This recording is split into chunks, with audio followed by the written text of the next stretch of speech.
Hello everybody and welcome back to the Maroon and Gold Family Connection Chat. I'm Talyn Gibbs, your moderator for today as we talk about fall, welcome, and move-in. We're joined today by Tim Desch. Hi Tim.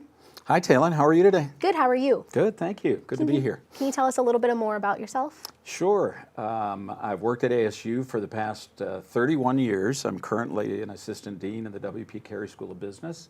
Also serve as the new student and family liaison for the university, and previously worked in the Alumni Association and as director of admissions. But most importantly, I'm the proud parent of a very recent ASU graduate. Wow, congrats. Thank you. Many new Sun Devil families will be experiencing move-in. So my question to you is, what can you tell our parents about this? Well, first of all, I look at move-in as almost as important as graduation. It really is one of the two bookends to your student's experience.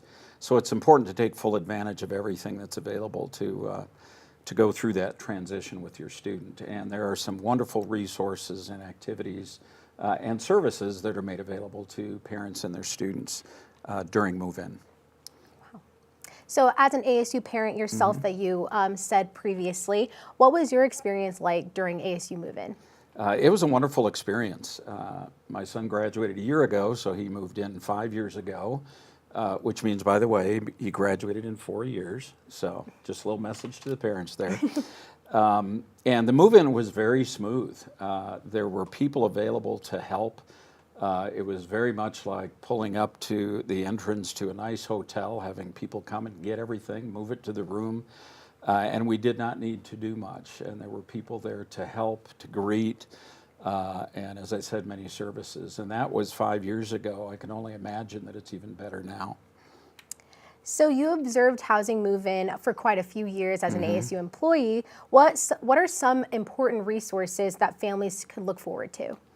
I think it's important to appreciate the fact that there are so many resources and services available today. I recall a time when they weren't as readily available, and move-in was a matter of one of two things: either slowing the car down, pushing the student out, and driving on, and that was it. Not really. Or helping lug lots of luggage and materials and everything that the student owned by yourselves into the residence hall, and that was basically it. So it was a bit of an ordeal. Today it is completely different from that. As I described earlier, there are people there to help with the move-in. There are scores of people there to meet, from officials in the residence hall, both students and professionals, people who represent the colleges. So it's a great opportunity to fully appreciate and understand what your student is going to, where they're going to be living and what they're going to be experiencing. Thank you. So once families complete move-in, they don't have to rush home, right? No, no. So what advice do you have for families and students to do during move-in weekend? Well, the move-in weekend and really that time leading up to classes starting on that Thursday, it really is that transition time. The early part of the week, including the weekend, is dedicated to helping your student move in, get settled in, make sure they have everything, making the target run and everything else that you need to do during that time. And also becoming, in some cases, acquainted with the campus for the first time, or reacquainted if you've been there before. A lot of the activities for both parents and students are centered in the student's college. So there you have an opportunity to meet officials from the college, other students, and so on.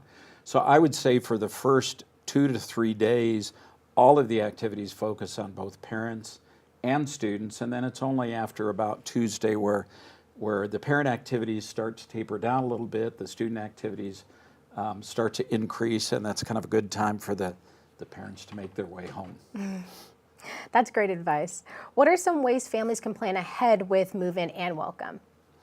Well, I know there's a lot of information coming out, so just make sure that you do check your email, that your student checks their email and their My ASU page, because there's a lot of good information coming out there. I also understand at this time that you can download the ASU app onto your phone or other device, and all of the Welcome Week activities very shortly will be loaded onto the ASU site so that you'll be able to actually plug those into your calendar and plan everything for the week. It's a good idea to plan ahead. Thank you so much for sharing this information with our ASU families. We look forward to seeing everybody in the fall. Thank you.